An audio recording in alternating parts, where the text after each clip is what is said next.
Haleluya, haleluya, puji Tuhan. Bertemu kembali di dalam anugerah dan kasih Tuhan. Shalom, salam semuanya, jemaat Tuhan yang diberkati, kekasih-kekasih Tuhan, warga kerajaan surga pastinya. Apa kabar saudaraku? Selamat bertemu kembali. Saya percaya semua kita ada dalam keadaan sehat, dalam keadaan baik, karena Tuhan masih memberikan kita kesempatan sampai hari ini. Haleluya, hari ini kita akan memperingati hari pencurahan Roh Kudus, di mana seminggu yang lalu kita sudah beribadah, sudah memperingati hari kenaikan Yesus, dan 10 hari setelah itu maka terjadilah hari pencurahan Roh Kudus, apa yang dijanjikan Tuhan. Amin. Saya percaya saudara semuanya sudah masuk dalam hadirat Tuhan, sudah menaikkan pujian penyembahan kepada Tuhan, sudah menikmati Tuhan tentunya. Dan sebentar saudara, kita akan dengar firman Tuhan. Sebelum kita buka Alkitab kita, mari kita tentukan hati kita. Bapa di sorga, terima kasih buat hari ini. Kami bersyukur buat anugerah-Mu. Kalau hari ini Tuhan, kami masih hidup, masih sehat, semua karena kasih kemurahan Tuhan. Hari ini kami memperingati hari pencurahan Roh Kudus, di mana Roh-Mu dicurahkan ke bumi sebagai penolong kami, penghibur kami, penuntun hidup kami. Kami bersyukur buat Roh Kudus-Mu. Bapa, kami buka hati kami saat ini untuk mendengarkan firman-Mu. Urapi kami semua terlebih hamba, berkata-kata lewat mulut bibir lidah hamba. Berkati umat-Mu yang hadir. Mereka yang lemah kan dikuatkan, yang sakit disembuhkan, yang terikat terbelenggu dibebaskan, yang berdosa Tuhan ampuni. Biar damai sejahtera Kristus, sukacita Roh Kudus mengalir dengan melimpah di tengah-tengah kami. Berikan kami hati yang konsentrasi, hati yang percaya Tuhan. Kami siap diberkati oleh firman Tuhan. Terpuji termulia nama Tuhan. Segala sesuatu yang bukan dari Tuhan kami tolak dalam nama Yesus. Dalam nama Tuhan Yesus Kristus kami sudah berdoa bersyukur. Semua kita yang percaya dan siap diberkati oleh firman Tuhan, sama-sama kita katakan amin. Haleluya. Sekali lagi shalom. Semuanya masih semangat, amin saudaraku. Mari cepat-cepat saja kita buka Alkitab kita. Kisah Para Rasul pasal yang pertama, di mana tertulis apa yang terjadi setelah Yesus naik ke sorga. Yesus tidak hanya naik ke sorga dan meninggalkan kita, tapi dia pernah berkata bahwa lebih baik aku pergi supaya dia datang, maksudnya Roh Kudus. Nah, hari ini kita akan buka Kisah Para Rasul pasal 1 mulai dari ayat 12 sampai ayat 14 saja. Judulnya di atas rasul-rasul menanti-nanti. Amin. Nah, tema kita di sini menanti-nanti. Ya, yang pasti kita bukan menanti yang tidak-tidak, tapi kita menanti-nantikan Tuhan. Kisah Para Rasul pasal yang pertama ayat 12 sampai 14. Yang sudah dapat katakan amin. Sama-sama kita baca dari hitungan yang sampai dari hitungan yang ketiga, dari judulnya Rasul-rasul menanti-nanti. Maka kembalilah rasul-rasul itu ke Yerusalem dari bukit yang disebut Bukit Zaitun, yang hanya seperjalanan Sabat jauhnya dari Yerusalem. Setelah mereka tiba di kota, naiklah mereka ke ruang atas, tempat mereka menumpang. Mereka itu ialah Petrus dan Yohanes, Yakobus dan Andreas, Filipus dan Thomas, Bartolomeus dan Matius, Yakobus bin Alpeus dan Simon orang Zelot, dan Yudas bin Yakobus. Mereka semuanya bertekun dengan sehati dalam doa bersama-sama dengan beberapa perempuan serta Maria ibu Yesus dan dengan saudara-saudara Yesus. Amin. Demikian pembahasan firman Tuhan yang singkat. Saudara, kita tahu semuanya di Alkitab kita mencatat bahwa sebelum Yesus naik ke sorga, Yesus memberikan satu pesan kepada murid-muridnya. Mari kita buka di Lukas pasal yang ke-24 ayat 49. Kita buka dulu di Lukas ya. Lukas pasal yang ke-24 ayat 49, demikian firman Tuhan. Perhatikan. Dan aku akan mengirim kepadamu apa yang dijanjikan Bapakku, tetapi kamu harus tinggal di dalam kota ini sampai kamu diperlengkapi dengan kekuasaan dari tempat yang maha tinggi. Dan kita kembali ke Kisah Para Rasul pasal 1, kita buka ayat yang keempat ya, dengan perkataan yang sama. Pada satu hari ketika Yesus makan bersama-sama dengan mereka atau murid-muridnya, ia melarang mereka meninggalkan Yerusalem dan menyuruh mereka tinggal di situ untuk menantikan janji Bapa yang demikian katanya telah kamu dengar daripadaku. Sebab Yohanes membaptis dengan air, tetapi tidak lama lagi kamu akan dibaptis dengan Roh Kudus. Amin. Demikian pembacaan kita. Saudara, setelah Yesus naik ke surga, secara jasmani manusiawinya, saya percaya seandainya kita pun pasti juga sama. Rasul-rasul, murid-murid Tuhan waktu itu mereka ada dalam keadaan yang sangat sedih, mungkin berduka, bahkan mungkin ada yang tidak terlalu berduka karena dia tahu. Nah, mereka sangat sedih karena guru mereka, sang majikan mereka yang mereka andalkan selama Yesus di bumi, naik ke sorga, saudara. Satu sisi mungkin saya percaya mereka sukacita karena janji-janji Tuhan. Tetapi di sisi yang lain secara manusiawinya mereka pasti sedih. Seandainya kita juga pasti mereka sedih setelah Yesus naik ke surga. Dan setelah Yesus naik ke surga, kita melihat di sini mereka mengerjakan amanat Tuhan. Apa yang Tuhan perintahkan supaya mereka jangan dulu pergi kemana-mana, jangan meninggalkan Yerusalem. Tuhan memerintahkan mereka supaya mereka menunggu janji Bapa.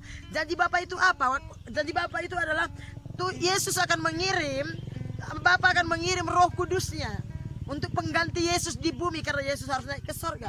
Sebagai penolong, sebagai penghibur, sebagai penuntun, pembimbing, menjadi guru bagi mereka waktu itu, murid-murid itu. Maka dikatakan di sini, maka kembalilah rasul-rasul itu ke Yerusalem dari bukit yang disebut Bukit Zaitun, di mana Yesus naik ke surga, yang hanya seperjalanan sabat jauhnya dari Yerusalem. Setelah mereka tiba di kota, naiklah mereka ke ruang atas, di mana mereka menumpang, saudara, selama ini tempat mereka menumpang. Mereka itu siapa? Itu semua murid Yesus, kecuali Yudas Iskariot, karena Yudas Iskariot sudah mengambil jalannya sendiri. Nah, waktu ini mereka 11 orang murid Yesus, rasul-rasul Tuhan, dengan beberapa perempuan termasuk ibu Yesus. Nah, Alkitab mencatat, perhatikan baik-baik. Waktu mereka dalam kesedihan, waktu mereka di dalam duka, kesepian mungkin karena guru mereka sudah naik ke surga. Walaupun di sisi yang lain mereka pasti sukacita karena janji Tuhan. Mereka betul-betul mentaati apa yang Tuhan perintahkan. Kenapa? Saya percaya karena mereka percaya. Kedua, karena mereka mengasihi Tuhan yang mereka percayai. Jadi orang yang mentaati Tuhan, orang yang melakukan apa perintah Tuhan adalah satu tanda. Nomor satu, dia percaya. Kedua, dia karena cinta. Dia mengasihi dia. Sekalipun mereka belum pernah tahu keadaan ini, belum pernah alami. Tetapi kan baik-baik, dasarnya mereka percaya. Kedua, mereka mengasihi. Nah, jadi kalau kita mengasihi Tuhan dan percaya kepada Tuhan, otomatis kita akan mengerjakan pesan-pesan Tuhan. Kita akan belajar melakukan apa yang Tuhan perintahkan. Kenapa? Satu, karena percaya. Dua, karena kita mengasihi dia. Amin, saudara. Nah, demikian saya percaya rasul-rasul ini. Makanya ayat 14 berkata seperti ini. Bukti mereka percaya akan perkataan Tuhan, akan janji Tuhan. Dan bukti bahwa mereka mencintai, mengasihi Tuhan. Ayat 14, perhatikan. Mereka semua bertekun. Katakan bertekun. Dengan sehati. Bukan saja bertekun, tapi mereka bertekun dengan sehati, saudara. Kenapa dengan sehati? Karena mereka ramai, bukan 1-2 orang. Mereka bertekun dengan sehati dalam doa. Artinya mereka selalu berdoa. Setelah Yesus naik ke surga dan Yesus menjanjikan bahwa dia akan mengirimkan Roh Kudusnya, dan Yesus melarang mereka pergi dari Yerusalem, Yesus berpesan, tinggal di Yerusalem. Mereka tidak tinggal dan bersuka dan tidur-tiduran atau pergi ke rumahnya masing-masing atau mengerjakan apa yang tidak diperintahkan Tuhan. Mereka betul-betul komitmen, mereka betul-betul percaya, mereka betul-betul taat, mereka benar-benar mengasihi Tuhan. Mereka melakukan apa yang Tuhan perintahkan, yaitu mereka setelah Yesus naik ke surga, mereka naik ke ruang atas di mana mereka tinggal selama ini menumpang, kata Alkitab. Dan mereka semua bertekun. Katakan semua bertekun, tidak cuma 5 orang atau 7 orang, tetapi mereka semua bertekun. Saya percaya mereka punya masalah, mereka punya persoalan masing-masing dari keluarga mereka, tetapi mereka komit kepada pesan Tuhan. Mereka berpegang teguh kepada pesan Tuhan, saudara. Itu yang membuat mereka bisa bersama-sama bertekun dengan sehati. Tidak mudah banyak orang menjadi sehati. 2 orang saja suami istri belum tentu sehati. Tapi Alkitab mencatat murid-murid Tuhan setelah gurunya naik ke surga itu Yesus, dan untuk menantikan kedatangan Roh Kudus yang dijanjikan sebagai penolong dan penghibur, penuntun hidup mereka. Mereka satukan hati mereka walaupun mereka mungkin berbeda pendapat, mungkin berbeda latar belakang, tetapi karena cintanya kepada Tuhan, karena imannya kepada Tuhan, karena mau menyukakan hati master mereka, junjungan mereka, pemimpin mereka yang mereka cintai selama ini, mereka satukan hati mereka di dalam perbedaan mereka, saudara. Saya percaya mereka juga pasti ada persoalan perbedaan satu dengan yang lain, tetapi karena mata mereka tertuju kepada Tuhan, karena hati mereka fokus kepada Tuhan, itu memampukan mereka untuk bersatu, itu memampukan mereka untuk bertekun, saudara. Semuanya mereka sehati, kata Alkitab ayat 14, mereka semua bertekun dengan sehati dalam doa. Saudara, penting sekali kita kalau berdoa sehati. Yesus pernah bilang di kitab yang lain, jika di bumi ini 2 orang sepakat minta apa saja aku berikan. Yang pasti yang dia akan berikan nomor satu adalah kebenaran-kebenarannya.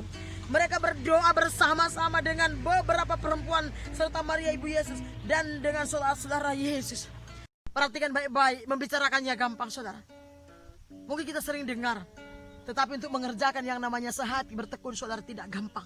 Tetapi kalau ada cinta dalam hati kita, ada kasih yang dalam hati kita kepada Tuhan, maka yang tidak mungkin akan menjadi mungkin, yang tidak bisa akan menjadi bisa. Karena tidak ada yang mustahil bagi saya dan saudara orang yang percaya kepada Yesus. Yang percaya kata amin. Mari kita belajar dari murid-murid. Apa yang akan terjadi, apa yang akan Tuhan kerjakan bagi mereka yang menanti-nantikan Tuhan, bagi mereka yang bertekun menanti-nantikan Tuhan, bagi mereka yang bersatu di dalam doa, mereka sehati saudara. Apa yang akan terjadi? Mari kita lihat kisah para rasul. Kisah para rasul pasal yang kedua. Hal yang hebat terjadi Tuhan kerjakan. Saudara, kesehatian, kesatuan dan ketekunan akan mendatangkan kedahsyatan, akan mendatangkan keajaiban, akan mendatangkan banyak mujizat, akan mendatangkan kuasa yang dahsyat. Mari kita lihat kisah para rasul pasal yang kedua yang tidak asing lagi buat kita semua. Kita baca ayat 1 sampai ayat 4 saja. Ketika tiba hari Pentakosta atau hari pencurahan Roh Kudus yang dijanjikan itu, semua orang percaya berkumpul di satu tempat. Tiba-tiba turunlah dari langit suatu bunyi seperti tiupan angin keras yang memenuhi seluruh rumah di mana mereka duduk, yaitu tempat mereka menumpang tadi. Dan tampaklah kepada mereka lidah-lidah seperti nyala api yang bertebaran dan hingga pada mereka masing-masing. Maka penuhlah mereka dengan Roh Kudus. Lalu mereka mulai berkata-kata dalam bahasa-bahasa lain seperti yang diberikan oleh Roh itu kepada mereka untuk mengatakannya. Haleluya. Apa yang Tuhan janjikan, Tuhan genapi. Makanya selalu saya kasih tahu, kalau manusia berjanji belum tentu kita digenapinya dan kita belum bisa percaya sepenuhnya. Tapi kalau Yesus Tuhan kita berjanji, kalau Yesus berjanji di Alkitab kepada saya dan saudara, mari berpegang teguh kepada janji itu. Mari kita percaya, mari kita melakukannya, mari kita mentaatinya, mengerjakannya. Karena apa yang dijanjikan pasti digenapi. Yang percaya katakan amin. Nah, ketika hari Pentakosta tiba, semua orang percaya berkumpul di satu tempat. Saya nggak mau bahas itu. Tiba-tiba turunlah dari langit suatu bunyi seperti tiupan angin keras. Nah saudara, sebelumnya mereka belum pernah mengalami hal ini. Mereka juga tidak tahu. Tapi karena iman dan ketaatan, apa yang tidak pernah terjadi, Tuhan bisa buat terjadi. Karena iman dan ketaatan. Saudara, mereka ini nggak ngerti, nggak tahu. Tuhan berjanji, mereka taat saja. Mereka percaya saja. Dan mereka kerjakan. Mereka bersatu, bertekun di dalam doa. Mereka tidak saling mempersalahkan atau tidak melakukan perkara-perkara. Mereka bersatu berdoa.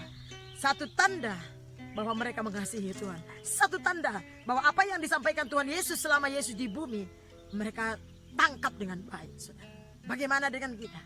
Apakah selama kita menjadi orang Kristen kita tangkap semua firman Tuhan?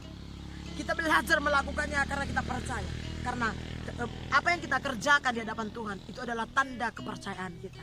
Makanya kalau kita tidak mengerjakan apa yang Tuhan perintahkan, satu tanda bahwa kita tidak percaya kepada Tuhan. Tapi orang-orang yang percaya kepada Tuhan, orang-orang yang beriman kepada Tuhan yang kita sembah dalam Yesus, dia akan belajar dari hari ke hari. Walaupun sangkal diri pikul salib, bayar harga, saudara, disiplin diri, dia akan belajar mentaatinya, melakukannya, mulai dari hal-hal yang kecil sampai hal yang besar. Dan itu yang akan mendatangkan kuasa.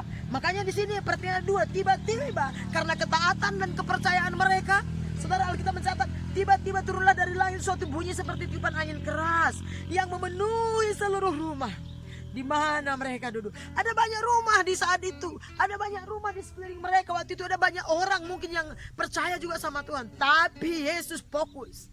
Yesus fokus dengan siapa yang mengerjakan apa yang dia perintahkan.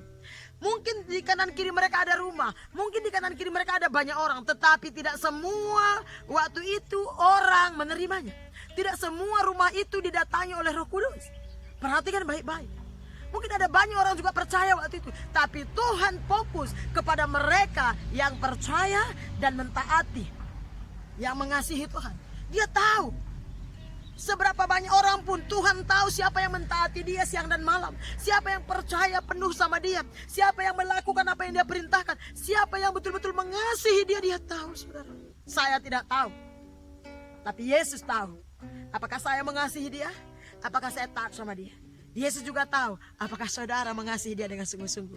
Yesus tahu betul apakah saudara percaya kepada Tuhan sungguh-sungguh. Yesus juga tahu apakah saudara dan saya melakukan apa yang dia perintahkan. Haleluya, saudara.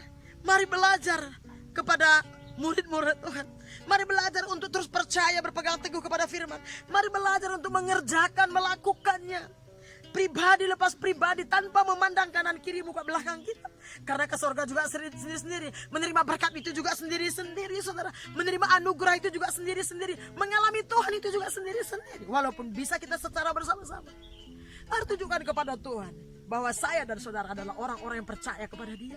Bahwa saya dan saudara orang-orang yang taat kepada perintahnya. Bahwa saya dan saudara orang-orang yang mengasihi dia. Mari kita tunjukkan kepada Tuhan.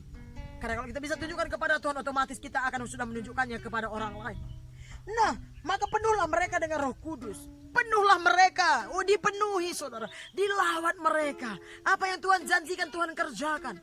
Ada banyak orang waktu itu di situ, tapi Tuhan memenuhi orang-orang yang ada di dalam satu rumah tadi. Penuhlah mereka dengan Roh Kudus. Lalu mereka mulai berkata-kata dalam bahasa-bahasa lain.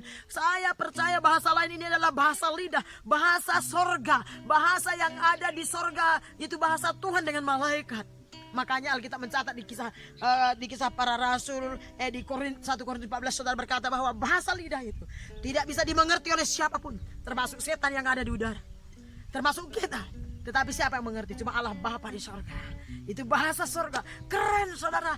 Dahsyat sekali. Manusia di bumi bisa berkata-kata, yaitu bahasa sorga yang Tuhan tahu. Perhatikan baik-baik. Dan tampaklah kepada mereka lidah-lidah seperti nyala api yang bertebaran dan hingga pada mereka masing-masing. Maka penuhlah mereka dengan Roh Kudus. Lalu mereka mulai berkata-kata dalam bahasa-bahasa lain seperti yang diberikan oleh Roh itu kepada mereka untuk mengatakannya. Amin. Wow. Mereka dulu belum pernah. Kalau kita sekarang kan tidak terlalu sulit, saudara. Sudah kita dengar ada orang yang mengalaminya. Nah, mari biarlah di hari pencurahan Roh Kudus ini, buat saudara yang belum mengalami menerima pencurahan Roh Kudus, belum menerima kepenuhan Roh Kudus, mari berdoa dengan sungguh-sungguh. Mari rindukan Tuhan, minta kepada Tuhan, karena Alkitab berkata mintalah maka akan diberikan.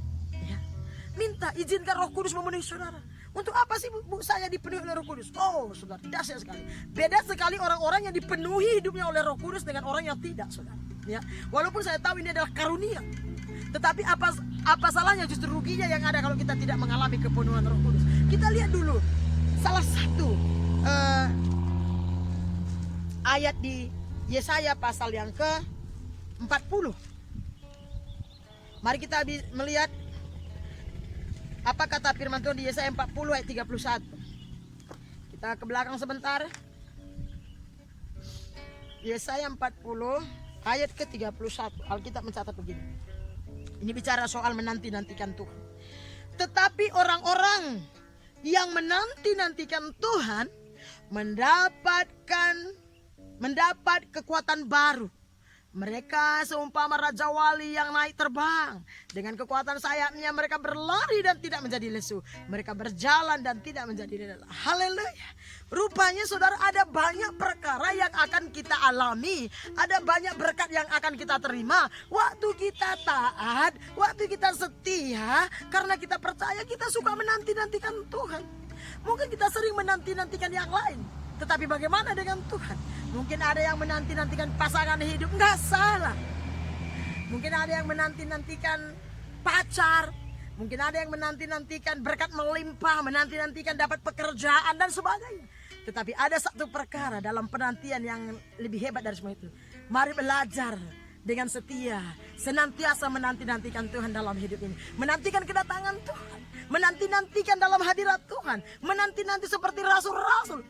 Bagaimana cara mereka menanti-nanti? Mereka bertekun. Orang yang bertekun adalah orang yang menanti-nantikan Tuhan. Mereka sehati dalam doa. Itu adalah orang yang menantikan apa upahnya, apa janji Tuhan. Di kisah para rasul tadi kita sudah melihat bahwa mereka yang menanti-nantikan Tuhan, mereka dipenuhi oleh Roh Kudus. Mereka berkata-kata di bahasa surga, dan nanti kita akan lihat dampaknya, saudara. Nah, kita sekarang di Yesaya dulu, saudara. Apa yang mereka dapatkan waktu mereka menanti-nantikan Tuhan?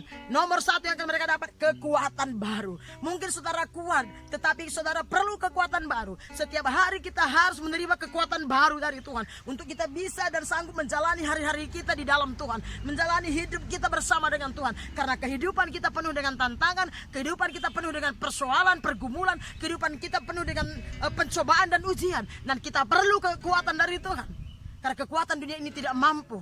Saudara, Alkitab mencatat kitab Yesaya, orang yang menanti-nantikan Tuhan mendapat kekuatan baru. Saya percaya bukan saja kekuatan baru. Kalau mereka menanti-nantikan Tuhan, mereka mendapat kekuatan yang baru. Mereka mendapat sukacita yang baru. Mereka mendapat hikmat yang baru. Mereka mendapat semangat yang baru.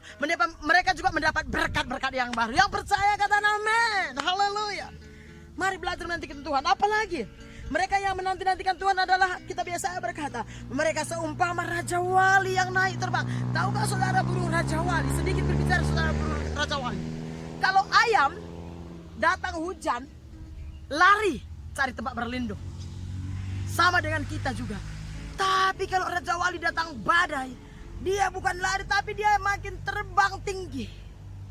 Dia justru mendapat kekuatan. Bicara apa? Raja Wali. Artinya, kalau kita menanti-nantikan Tuhan, Alkitab berjanji, kalau kita menanti-nantikan Tuhan, saudara, waktu badai datang, kita tidak lari. Waktu masalah persoalan datang, kita tidak sembunyi, tetapi justru kita menjadikan masalah menjadi batu loncatan untuk kemenangan kita ke depan. Amin. Waktu masalah datang, persoalan datang, pergumulan ada di dalam lingkungan kehidupan kita, mungkin di keluarga, mungkin di pekerjaan, mungkin di pelayanan, mungkin di pergaulan, di mana saja. Kalau kita orang yang menanti-nantikan Tuhan, kita akan seperti Raja Wali. Waktu ada badai datang, waktu ada persoalan pergumulan datang, kita bukan lari, kita bukan ciut dan tawar hati, kita bukan bersungut-sungut, kita bukan mempersalahkan kanan kiri buka belakang apalagi Tuhan, tetapi kita akan terbang tinggi, tetapi kita akan mengalami kekuatan yang baru. Waktu ada masalah, kita akan menjadikan itu sebagai batu loncatan kita untuk kita bisa tampil sebagai pemenang, karena Tuhan sudah menjadikan kita lebih daripada pemenang. Yang percaya katakan amin. Nah, yang seterusnya dikatakan orang yang menanti-nantikan Tuhan, mereka berlari dan tidak menjadi lesu, saudara. Biasanya orang kalau lari lama lesu secara fisik. Mereka berjalan dan tidak menjadi lelah. Artinya apa, saudara? Orang-orang yang suka menanti-nantikan Tuhan, yang senantiasa menanti-nantikan Tuhan, dia akan senantiasa kuat. Dia tidak akan merasa lelah. Dia tidak akan merasa lemah, saudara, dalam hidup ini. Saudaraku, sering sekali kita merasa kelelahan. Mungkin sering kita merasa lemah dalam menghadapi hidup kita. Mungkin apalagi situasi kondisi seperti ini. Mungkin kita sudah lemah. Mungkin kita sudah lelah. Mungkin kita sudah tawar hati, bahkan bosan, boring dan sebagainya. Dengar baik. Alkitab mencatat orang yang menanti-nantikan Tuhan akan mendapat kekuatan baru. Engkau berlari tidak akan menjadi lelah. Engkau berjalan tidak akan menjadi lemah. Wow. Saudara mau tetap kuat dan semangat? Ada banyak orang saat ini sudah tidak bergairah. Bahkan ada yang stres. Mungkin ada yang putus asa. Tetapi buat saya dan saudara anak-anak Tuhan, pastikan saudara tetap kuat. Pastikan saudara tetap semangat dan bergairah. Kenapa? Karena kekuatan kita bukan dari dunia ini, tapi kekuatan kita dapatkan dalam hadirat Tuhan. Dan kita menerima kekuatan itu dari Sang Pencipta langit dan bumi. Yang percaya kata amin. Oleh karena itu, jadilah anak-anak Tuhan yang suka menanti-nantikan Tuhan. Jangan kita lemah. Kenapa banyak orang Kristen lemah? Kenapa banyak anak-anak Tuhan lemah menghadapi situasi-situasi dalam hidupnya? Karena dia tidak mengerti. Karena dia tidak memberikan waktunya kepada Tuhan. Karena dia tidak memberikan waktunya untuk memuji menyembah Tuhan. Mari belajar menanti-nantikan Tuhan. Ada banyak kesaksian di Alkitab. Tadi di kisah para rasul, bukan saja mereka kuat. Mari kita melihat apa yang mereka alami, apa yang murid-murid alami, apa yang rasul-rasul alami. Waktu mereka dengan hati yang percaya, mereka menanti-nantikan Tuhan dengan bertekun, berdoa bersama-sama. Mari kita lihat kisah para rasul. Kita harus belajar, karena kita juga adalah murid Kristus. Saya akan baca, nanti saudara baca di rumah, judulnya saja. Kisah para rasul pasal yang kedua, judulnya di atas gini, di ayat yang ke-14. Khotbah Petrus. Saudara, sebelumnya Petrus gak pernah khotbah. Tapi setelah mereka menanti-nantikan Tuhan, setelah Yesus naik ke surga, Dan mereka dicurahkan oleh Tuhan Roh Kudusnya. Mereka dipenuhi Roh Kudus. Petrus yang tadinya penakut menjadi pemberani. Dia berkhotbah berkobar-kobar. Alkitab mencatat berapa orang yang bertobat, saudara? Pertama Petrus khotbah 3.000. Dengar baik-baik. Petrus yang tadinya penakut menjadi seorang yang pemberani karena Roh Allah mendiami dia. Karena dia sudah menerima kekuatan dari Allah. Orang yang menanti-nantikan Tuhan akan memiliki satu keberanian. Bukan nekat, tapi keberanian. Keberanian untuk bersaksi. Keberanian untuk memberitakan kabar baik. Keberanian untuk menunjukkan sukacita Kristus. Keberanian untuk melakukan hal-hal yang benar. Petrus yang tadinya penakut, kita tahu semuanya. Saudara, dia menjadi seorang yang pemberani. Dia menjadi seorang yang penuh iman. Dia menjadi seorang yang penuh urapan. Dan dia menjadi seorang pemberita kabar baik yang hebat, luar biasa. Berbeda sekali kehidupan Petrus sebelum dan sesudah dia menerima Roh Kudus. Oleh karena itu saya dan saudara, kalau kita dipenuhi Roh Kudus, maka hidup kita selalu baru. Hati kita selalu baru, sukacita selalu baru, kekuatan kita selalu baru. Yang percaya katakan amin. Nah, kita lihat lagi apa lagi yang terjadi. Nanti saudara boleh baca di rumah di Kisah Para Rasul apa yang terjadi kepada murid-murid. Mari kita melihat cara hidup jemaat yang pertama. Setelah Roh Kudus memenuhi mereka, saudara, yang terjadi ini, perhatikan baik-baik. Inilah upah orang menanti-nanti. Ayat 41 pasal yang kedua dikatakan begini, orang-orang yang menerima perkataan itu, yaitu perkataan rasul-rasul ya tentang Kristus, itu memberi diri dibaptis, dan pada hari jumlah mereka bertambah kira-kira 3.000. Perhatikan apa yang terjadi lagi. Mereka bertekun dalam pengajaran rasul-rasul, dalam persekutuan, dan mereka selalu berkumpul untuk memecahkan roti dan berdoa. Jadi murid-murid itu yang sudah menerima Yesus, yang sudah bertobat tadi, mereka diberikan kekuatan untuk selalu berkumpul menerima pengajaran. Wow, pengajaran dari firman Allah. Dan mereka selalu berkumpul bersama-sama. Dikatakan mereka bertekun dalam pengajaran dan persekutuan, dan mereka selalu berkumpul untuk memecahkan roti. Wow, kasih mereka mulai mengalir dengan melimpah, saudara. Mereka sudah bisa bersatu, makan semeja, sehidangan satu dengan yang lain. Karena kasih Kristus akan memulihkan segala sesuatu. Nah, apalagi yang akan terjadi? Pasal yang ketiga, saudara. Setelah murid-murid menanti-nanti dan menerima janji Bapa, itu pencurahan Roh Kudus, artinya mereka dipenuhi Roh Kudus. Pasal 3 dikatakan di sini, perhatikan judul saja, Petrus menyembuhkan orang lumpuh dan seterusnya. Mujizat mulai menyertai, tanda-tanda heran keajaiban Tuhan terjadi dalam pelayanan Petrus dan murid-murid yang lain. Mujizat-mujizat Tuhan terjadi atas hidup mereka. Itulah upah, itulah hasil bagi orang-orang yang suka menanti-nantikan Tuhan. Bukan sekedar kita mendapat kekuatan baru, sukacita yang baru, bukan saja mendapat semangat yang baru, tetapi juga Tuhan sertai dengan tanda-tanda heran yang tidak pernah terjadi mulai terjadi, yang tidak mungkin sudah mulai kelihatan jadi mungkin, saudara. Yang tidak bisa menurut kita bisa di hadapan Tuhan. Dahsyat. Jadilah anak Tuhan yang suka menanti-nantikan Tuhan. Dalam situasi kondisi apapun, percayalah Tuhan ada di sana. Mari menanti-nantikan Tuhan. Tuhan sangat suka dengan orang yang suka menanti-nantikan Tuhan. Salah satu yang kita lihat di Alkitab, Maria dan Marta. Kita tahu semua cerita tentang Maria dan Marta. Marta orang yang hebat sebenarnya. Orang yang sangat rajin, mungkin cekatan, pandai mungkin. Nggak salah. Tapi dengar apa kata Yesus. Mari kita buka Lukas.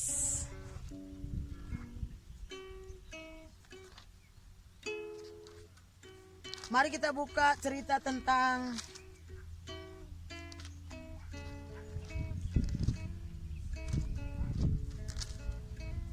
kitab Lukas, cerita tentang Marta dan Maria.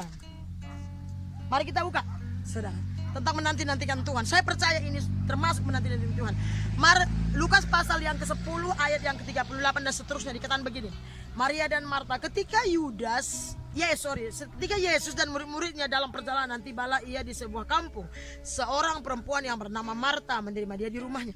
Perempuan itu mempunyai seorang saudara yang bernama Maria. Maria ini duduk dekat kaki Tuhan dan terus mendengarkan perkataannya. Sedang Maria sibuk sekali melayani. Ia mendekati Yesus dan berkata, Tuhan, tidakkah engkau peduli bahwa saudaraku membiarkan aku melayani seorang diri? Suruhlah ia membantu aku. Tetapi Tuhan menjawabnya, Marta, Marta, engkau khawatir dan menyusahkan diri dengan banyak perkara. Tetapi hanya satu saja yang perlu. Maria telah memilih bagian yang terbaik dan yang tidak akan diambil daripadanya. Haleluya. Perhatikan baik-baik. Satu kali Yesus singgah di rumah Marta. Marta ini baik, rajin, memperdulikan perut Yesus dan murid-murid. Dia mau masak masakan yang terenak, yang terbaik kepada Yesus, karena dia tahu Yesus itu Tuhan sebenarnya, guru mereka. Maksud dia baik, tapi tujuannya tidak terlalu baik buat Tuhan. Dia rajin, nggak salah rajin saudara. Mungkin Marta pandai sekali masak. Kelihatannya mungkin Maria pemalas. Kelihatannya Maria mungkin nggak peduli. Dengar baik-baik, maka sering saya bilang, baik menurut kita, baik menurut orang, belum tentu benar di mata Tuhan. Tapi benar, baik di mata Tuhan, pasti sudahlah baik dan benar semuanya. Perhatikan baik-baik. Perempuan itu mempunyai seorang saudara yang bernama Maria. Maria ini duduk di kaki Tuhan dan terus mendengarkan. Dia duduk di kaki Tuhan dan terus mendengarkan. Dia duduk di kaki Tuhan dan terus mendengarkan Tuhan berbicara. Ini berbicara soal menanti-nantikan Tuhan. Ini berbicara soal kekuatan, kemampuan untuk duduk bersekutu dengan Tuhan. Ini berbicara soal respon kepada Tuhan. Ini berbicara soal mengutamakan Tuhan.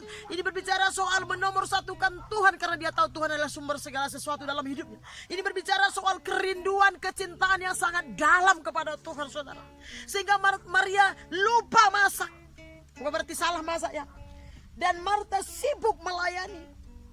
Ia mendekati Yesus, perhatikan, Tuhan, mengapa kau memperdulikan? Nah, orang kalau sibuk dengan hal-hal yang dalam tanda kutip ya, nggak terlalu penting, itu biasa mengkritik.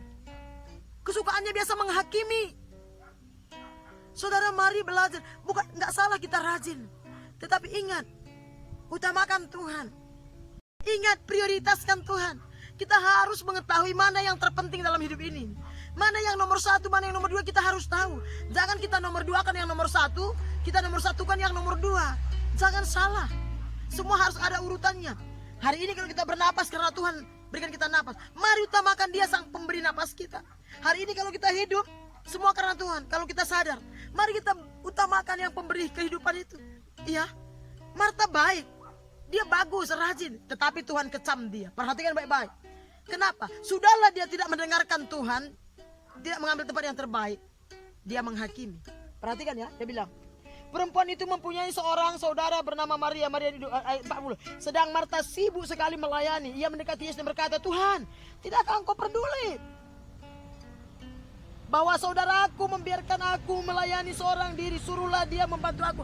Ini adalah ciri-ciri orang Kristen yang sukanya menghakimi, yang sukanya melihat kesalahan orang, yang sukanya mengkritik orang. Justru dia yang dikecam Tuhan. Hati-hati dengan orang-orang yang mengasihi Tuhan sungguh-sungguh. Jangan kita menghakiminya dan mengkritiknya.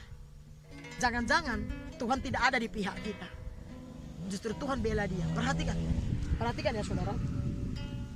Tetapi Tuhan menjawab dia, Marta, Marta. Tuhan tegur loh saudara. Engkau khawatir dan menyusahkan diri dengan banyak perkara. Orang yang sibuk bukan untuk Tuhan, di mata Tuhan adalah orang yang khawatir dan suka menyibukkan dia. Mari sibuklah untuk Tuhan, amin. Sibukkan diri kita untuk Tuhan. Bukan berarti kita gak boleh sibuk dengan yang lain, tapi pastikan sibukkan juga diri kita untuk Tuhan. Jangan sibuk kita dengan perkara-perkara yang tidak mendatangkan iman kita, yang tidak mendatangkan damai sejahtera Tuhan atas hidup kita. Mari berikan waktu, belajar menanti-nanti. Saudara, ada banyak orang bisa sibuk ke sana kemari, kanan kiri, dia sibuk, tetapi dia tidak pernah bisa duduk di bawah kaki Tuhan. Ada banyak orang bisa kerjakan banyak perkara, tapi satu perkara yang paling penting dia tidak bisa kerjakan, yaitu bersekutu dengan Tuhan. Saudara, orang yang menanti-nantikan Tuhan, orang yang sibuk dengan Tuhan, orang yang suka duduk dengan Tuhan, Yesus berjanji, engkau akan selalu mendapat kekuatan baru. Saudara akan mendapat sukacita yang baru. Tuhan tidak mau tahu dengan segala-galanya. Kalau kau nomor satukan dia, maka dia penuhi apa yang menjadi kebutuhan saudara. Terlebih kebutuhan kerohanian saya dan saudara. Nah, perhatikan, tetapi Tuhan menjawab, Marta, Marta, engkau khawatir dan menyusahkan diri dengan banyak perkara. Udah capek, udah sibuk. Tuhan tegur lagi dan tidak mendatangkan berkat buat dia. Perhatikan yang 42. Tetapi hanya satu saja yang perlu, kata Yesus. Hanya satu. Sebenarnya saya percaya bukan berarti Marta salah kalau masak. Tapi jangan sempat gara-gara sibuk, gara-gara masak, gara-gara ngerjakan yang ini, yang itu.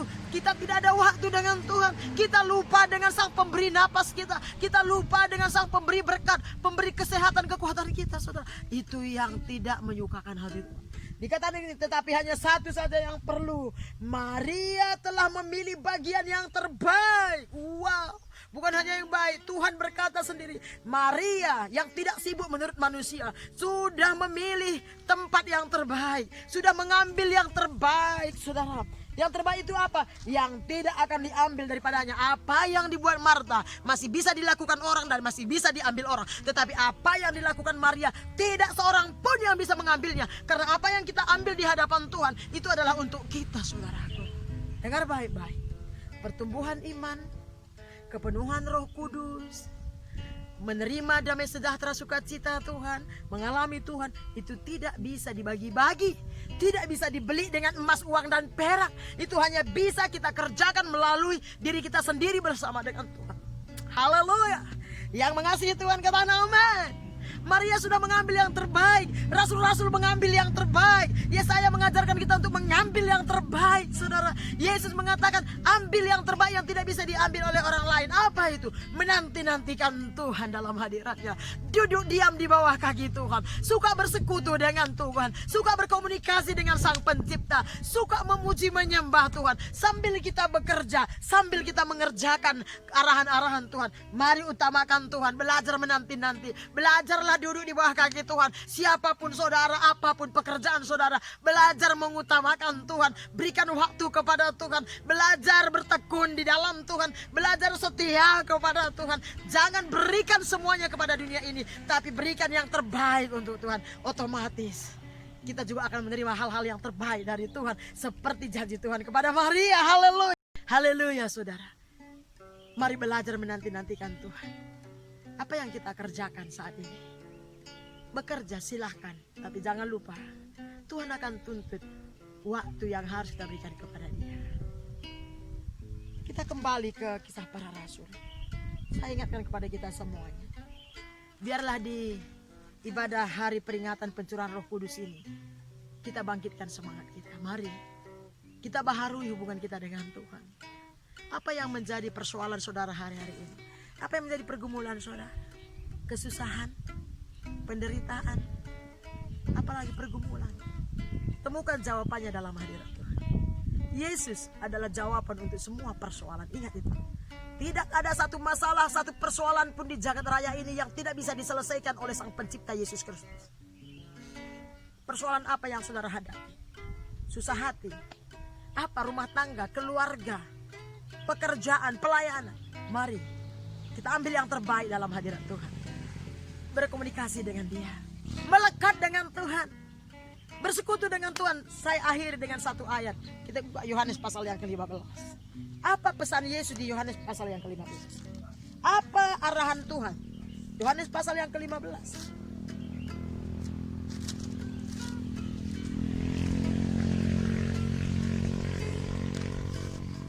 Minta maaf karena saya banyak angin di sini, saudara. Jadi namanya juga saya berkhotbah di ladang. Yohanes pasal ke-15. Judulnya pokok anggur yang benar. Saya akan bacakan untuk kita semuanya. Pokok anggur yang benar. Akulah pokok anggur yang benar dan Bapakkulah pengusahanya. Setiap ranting pada aku yang tidak berbuah dipotongnya, dan setiap ranting yang berbuah dibersihkannya, supaya ia lebih banyak berbuah. Kamu memang sudah bersih karena firman yang telah kuatakan kepadamu. Tinggallah di dalam aku dan aku di dalam kamu. Sama seperti ranting tidak dapat berbuah dari dirinya sendiri kalau ia tidak tinggal pada pokok anggur, demikian juga kamu tidak berbuah jikalau kamu tidak tinggal di dalam aku. Akulah pokok anggur dan kamulah ranting-rantingnya. Barang siapa tinggal di dalam aku dan aku di dalam dia, ia berbuah banyak, sebab di luar aku kamu tidak dapat berbuat apa-apa. Tinggal. Tuhan berikan satu ilustrasi bahwa Yesus itu pokok anggur. Kita rantingnya, carangnya. Saya lagi ada di ladang, saudara. Saudara bisa melihat itu ada pokok di sana. Semua ranting semua harus melekat kepada pokok. Kalau ranting itu tidak melekat lagi kepada pokok, maka ranting itu akan mulai kering dan mati karena terlepas dari sumber. Demikian saya dan saudara Yesus berkata, tinggal di dalam aku karena dia pokok. Waktu hidup kita tidak tinggal di dalam Tuhan, tidak melekat dengan Tuhan, tidak ada komunikasi, tidak ada hubungan dengan Tuhan, saudara. Kita tidak ada waktu untuk menanti-nantikan Tuhan. Kita tidak ada waktu untuk diam duduk di bawah kaki Tuhan. Maka keadaan rohani kita akan seperti ranting yang lepas dari pokok, kering, dan kita akan mati. Mungkin kita belum mati secara fisik, tapi kita akan mulai kekeringan rohani. Dan kita akan mulai mati rohani. Sehingga kalau kita kering rohani, maka pekerjaan yang kita kerjakan adalah sungut-sungut. Kita akan mulai komplain. Kita akan mulai melihat kesalahan banyak orang. Kita akan mulai menyalahkan satu dengan yang lain. Kita tidak akan lagi ada sukacita dan damai sejahtera. Kita tidak akan ada lagi gairah semangat bersama Tuhan. Kenapa? Karena kita sudah jauh, sudah lepas dari pokok anggur itu. Kita sudah terlepas dari sumber itu. Yesus, pokok anggur adalah sumber segala sesuatu yang terbaik bagi saya dan saudara. Yang percaya katakan amin. Haleluya. Mari hari ini di hari pencurahan Roh Kudus ini, bangkitkan semangat gairah saudara. Bangkitlah. Mari kembali kepada Tuhan. Miliki hubungan yang intim dengan Tuhan. Mari berikan waktu untuk menanti-nantikan Tuhan. Sampai kita mengerjakan pekerjaan lain. Saya percaya Tuhan tidak akan menyia-nyiakan kita. Apa yang Tuhan janjikan akan diberikan kepada kita. Amin saudara. Selamat menanti-nantikan Tuhan. Karena orang yang menanti-nantikan Tuhan pasti mendapat kekuatan yang baru. Setiap hari mendapat sukacita yang baru, berkat yang baru, semangat yang baru, gairah yang baru. Semuanya baru. Amin saudara. Itu saja firman Tuhan yang akan saya sampaikan hari ini. Saya berdoa saudara diberkati, dibaharui, dibangkitkan gairah semangat saudara. Saudara dibawa dekat, melekat dengan Tuhan, dan saudara bisa mengalami Tuhan, menikmati Tuhan dalam hidup ini. Haleluya. Tetap semangat, tetap kuat, tetap waspada, jaga kesehatan, andalkan Tuhan, utamakan Tuhan, nomor satukan Tuhan. Amin. Itu saja firman Tuhan. Haleluya. Mari saudara untuk meresponi firman Tuhan. Sebelum kita berdoa dan terima berkat Tuhan, kita mau angkat satu pujian di hadapan Tuhan sebagai komitmen kita. Sama Bapak. Kau ada. Kita angkat satu pujian. Kita perkatakan kepada Tuhan bahwa Tuhan ada di setiap hidup kita. Yes.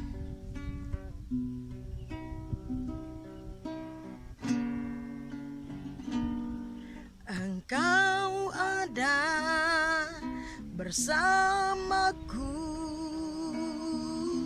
di setiap musim hidupku.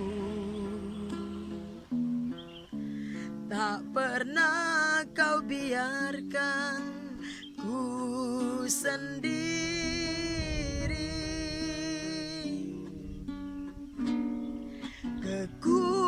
Kekuatan di jiwaku adalah bersamamu. Tak pernah kau tinggalkan diriku, bersamamu Bapa, bersamamu Bapa. Ku lewati semua perkenananmu yang teguhkan hatiku. Engkau yang bertindak, memberi pertolongan. Anugerahmu besar melimpah bagiku. Dari awal kita katakan Engkau ada Tuhan. Engkau ada bersamaku di setiap musim hidupku. Tak pernah kau biarkan ku sendiri.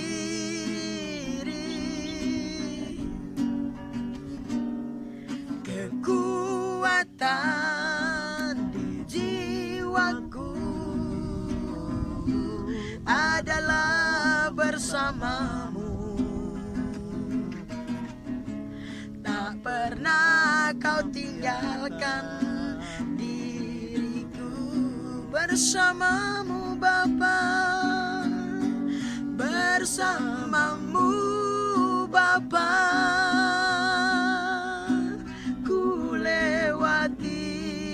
semua,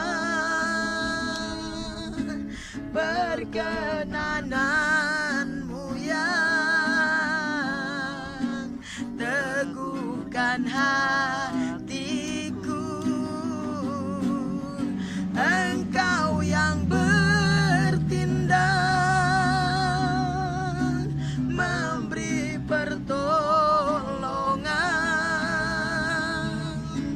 Anugerahmu besar melimpah bagi bersamamu Tuhan, bersamamu Bapa.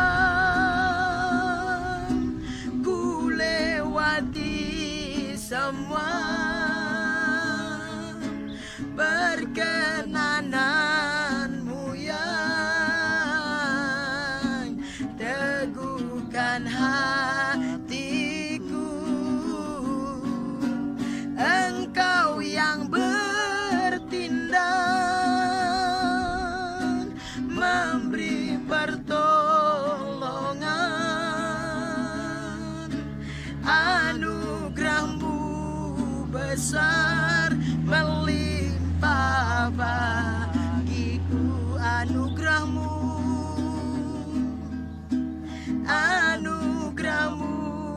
besar melimpah bagiku. Anugerahmu besar Tuhan, anugerahmu besar melimpah bagiku.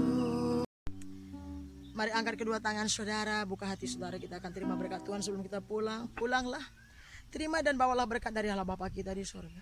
Tuhan yang memberkati keluar masukmu dimanapun kau berada. Tuhan memberkati pekerjaanmu, Tuhan memberkati usahamu, bisnismu, studimu, masa depan, masa mudamu. Tuhan memberkati keluarga besarmu.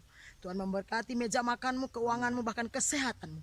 Tuhan melindungi engkau, menyertai, memelihara hidupmu. Tuhan menuntun engkau dan membawa engkau kepada segala kebenarannya. Amin. Tuhan menolong engkau, Tuhan menghibur engkau. Amin. Bahkan Tuhan mengurapi, memperlengkapi engkau dari tempat yang maha tinggi, serta memakai engkau menjadi saksi dan saluran berkatnya, sehingga dimanapun kau berada, engkau menjadi terang dan garam Kristus. Dan lewat hidupmu ada jiwa yang datang kepada Tuhan dan nama Tuhan dimuliakan.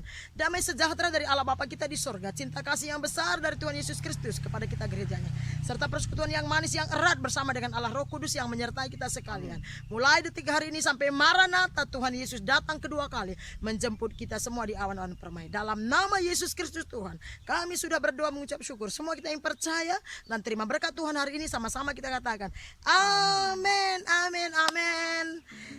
Haleluya. Terima kasih karena sudah mendengar firman Tuhan. Saya percaya kita sudah semua diberkati. Itu saja saudara. Sampai ketemu di waktu yang akan datang.